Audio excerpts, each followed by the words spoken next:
Gotita de esperanza en medio de las tormentas. Reflexión diaria de Monseñor Marco Antonio Merchán Ladino, obispo de la diócesis de Vélez, para alimentar nuestro espíritu y animar nuestra confianza en Dios nuestro Señor.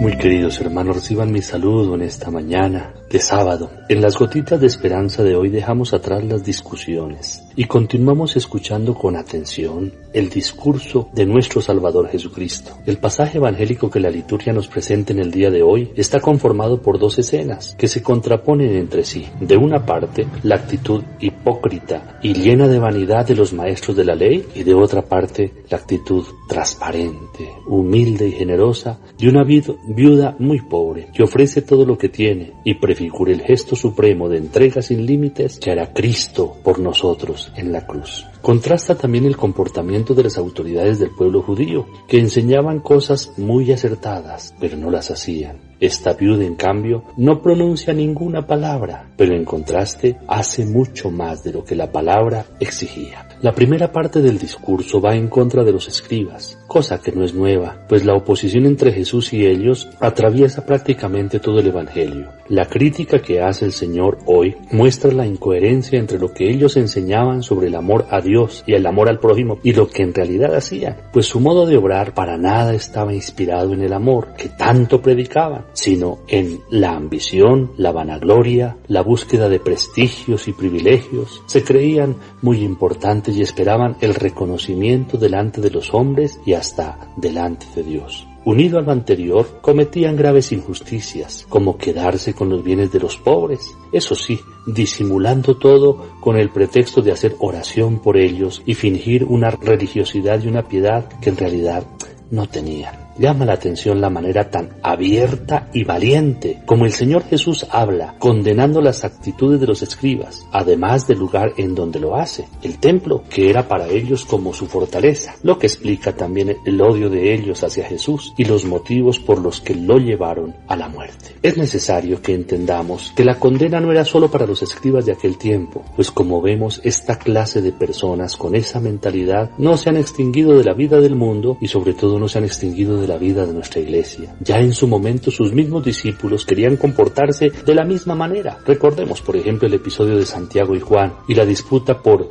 quién era el más importante entre ellos. Y si en esos tiempos llovía, en nuestros tiempos no quiere escampar. Y no hay que mirar tan lejos, al vecino de al lado o al compañero de curso. Nosotros mismos tenemos esa constante tentación de la ambición, la vanagloria, la búsqueda de prestigios, los reconocimientos, los privilegios y el hacer cosas que no están bien, pero disimulándolas con la mentira y la falsa religiosidad. El Señor con su condena pretende es ponernos en guardia para que nos cuidemos de asumir esas actitudes contrarias totalmente al reino del que nos quiere hacer partícipes nuestro Señor y Salvador Jesucristo. Él conoce nuestra fragilidad y sabe que como discípulos corremos en todo momento el riesgo de caer en todo esto. La tentación es siempre latente, por algo se compara siempre con un león hambriento que ronda en todo momento buscando a quien devorar, y solamente podemos resistir en la fe. Terminada esta primera parte, el discurso cambia, igual que la escena que muestra ahora al Señor sentado frente al lugar en el que la gente depositaba sus ofrendas para el templo, y lo muestra como un observador atentísimo, tanto que no se le escapan ni los detalles que el mundo pasaría inobservados, precisamente por la poca importancia que tenía, pero que él no solo observa, sino que saca de este episodio una de las lecciones más importantes para nosotros como cristianos. Estoy seguro que hoy también el hecho de que una pobre viuda eche 2 moneditas como ofrenda sería una noticia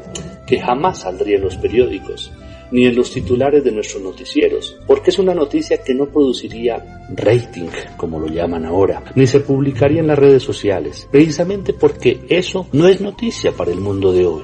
Pero Jesús llama a sus discípulos para que miren la escena casi que con microscopio y así puedan observar la belleza y la profundidad del mensaje que contiene la lección más importante de todo el Evangelio. Aprender como Cristo a darlo todo. Ella, la viuda, en efecto, ha echado más que todos los demás. Ellos han echado de lo que les sobraba. Ella, en cambio, ha echado todo lo que tenía para vivir.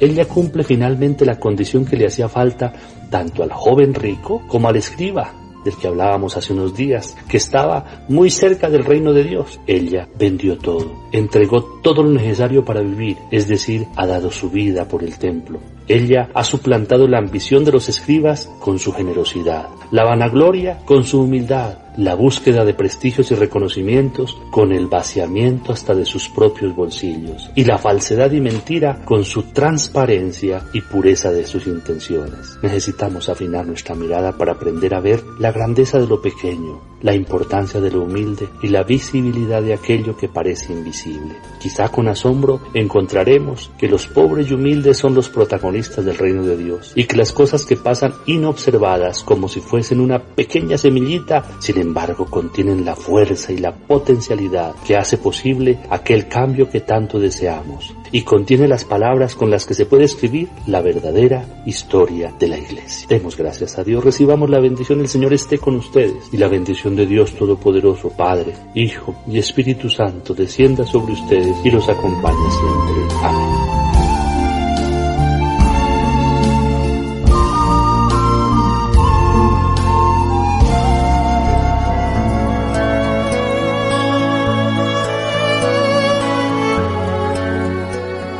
Gotita de esperanza en medio de las tormentas. Reflexión diaria de Monseñor Marco Antonio Merchán Ladino, obispo de la diócesis de Vélez, para alimentar nuestro espíritu y animar nuestra confianza en Dios nuestro Señor.